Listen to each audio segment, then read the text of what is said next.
Hello, welcome back to the Board Games 4K YouTube channel, and this is a channel where we give you reviews, playthroughs, unboxings. We generally like to talk a load of bollocks about tabletop gaming in general, and in this video we're going to be talking about a kids sort of stroke family game by Stonemaier Games. We're going to be talking about My Little Scythe, and in this game you'll be using your seekers to go out and collect resources that will allow you to complete achievements that will allow you to win the game. So in this video we're going to be giving you a very brief overview of the rules. We'll be telling you what we do like, what we don't like, then we'll come back and we'll tell you whether or not My Little Scythe is worth your time and bother today and in the future. So remember, if you're new here, then please consider subscribing to this channel. Leave a comment in that section down below. We'll see you after this.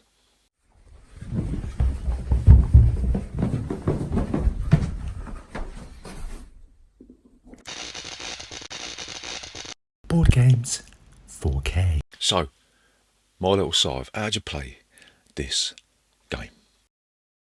So My Little Scythe is a dumbed down sort of simpler version of Scythe. They're not really the same sort of game, but they do share common elements and common traits, right? So everyone's going to get a player board and an action marker, and you'll stick that in front of you. You'll place your 4 trophy tokens on the relevant spaces on your player board. You'll stick your pie marker on space number 3 of the pie track, and you stick your friendship token on space number 3 of the friendship track, right? You stick the quest cards and the magic spell cards and all that sort of stuff in the relevant places on the board, and then you shuffle up the power up tiles, and then again you stick them on the relevant spaces on the board, right? So each player will get 2 seekers, right? These are the little plastic miniatures, and dependent on the way that the setup tile is oriented in the setup, you'll place your seeker's home tile on a certain space, and you'll place your seekers next to that home tile. So essentially, My Little Scythe is an action selection game. You'll be moving your action marker to a different space. There may be 1 or 2 actions on each category that you can choose, but you have to choose a different action each turn, just like you do in Scythe, right? So there's 3 different types of actions in My Little Scythe. You've got the move action, you've got the seek action, and then you've got the make action. So if you want to take the move action, what you do, you'll be able to move both your seekers in one of 2 ways. You can move if you're not carrying anything, and in which case you'll move your seeker up to 2 spaces, and you can move if you are carrying something, then you'll be able to move your seeker 1 space. So the next action you could do is the delivery action, and this is where you can deliver goods to Castle Everfree, right? Because they like to exploit the workforce that is underneath them, right? So when you deliver stuff to Castle Everfree, then you've got to deliver exactly 4 gems or 4 apples. And then what you do, you'll take your trophy marker and you'll stick it in the trophy box on the board, and this will indicate that you've got 1 of the 4 trophies that you need to win the game. So there's also portals in the game, just like the mines in the regular game of Scythe. Yeah, these portals are considered adjacent, and funny old thing, Castle Everfree is also a portal. So this is like the sort of the tunnels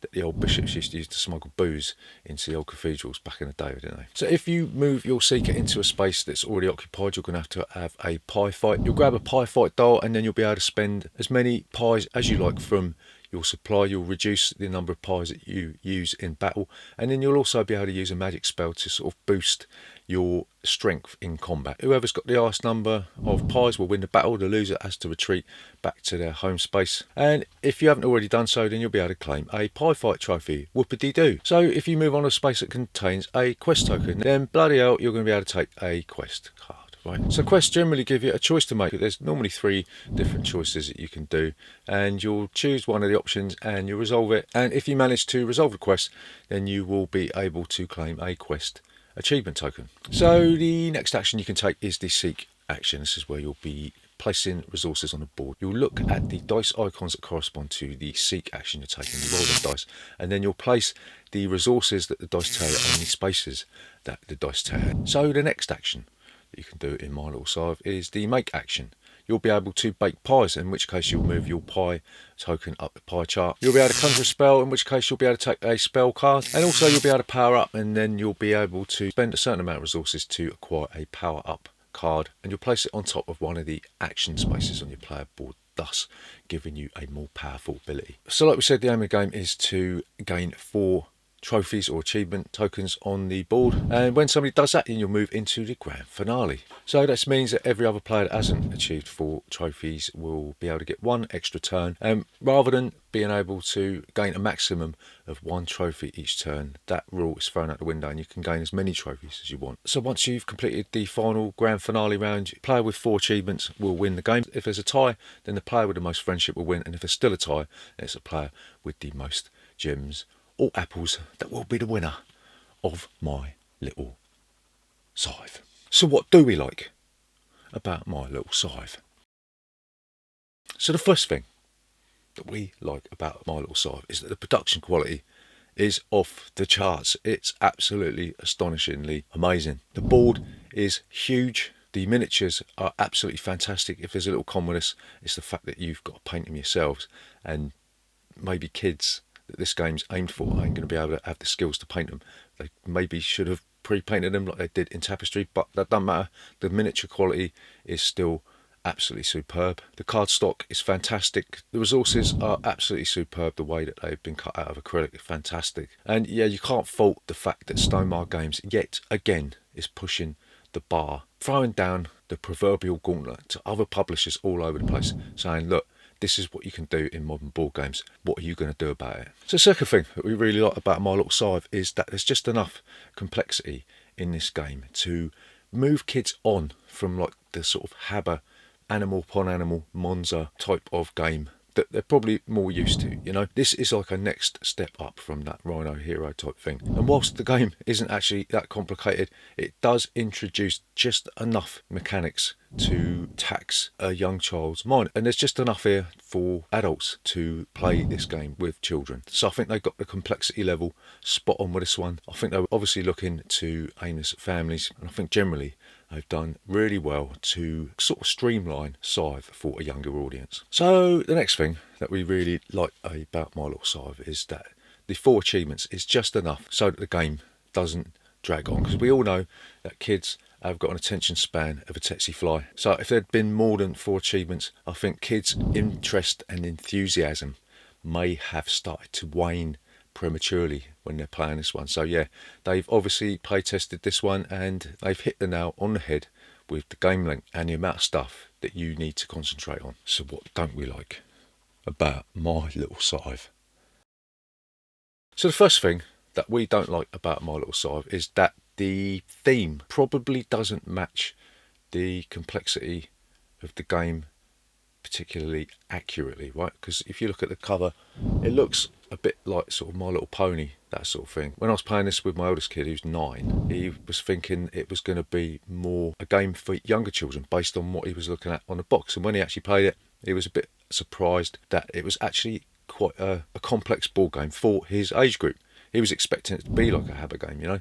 So I don't think that the theming of the game with the Castle Everfree Disneyfication aspect fits the sort of semi-heavy nature for kids in this game, you know. So the second thing that we don't like about My Little Scythe is that pie fights can be devastating if you lose them, because not only do you lose all your pies, you're going to be losing all of your resources, and then you're going to be sent back to your home tile to start all over again. And obviously the winner of the pie fight is just going to hoover up all the resources that you lost. And further to this, there may be another player waiting in the wings to come in and steal the victory off of the player who won, and then nick your resources from them. So it's very, very difficult to sort of judge when you should have a pie fight, and it's almost like the game sort of discourages you from having scraps. And I don't know if that was deliberate because it's a kids game, but it's almost like fighting is a last resort,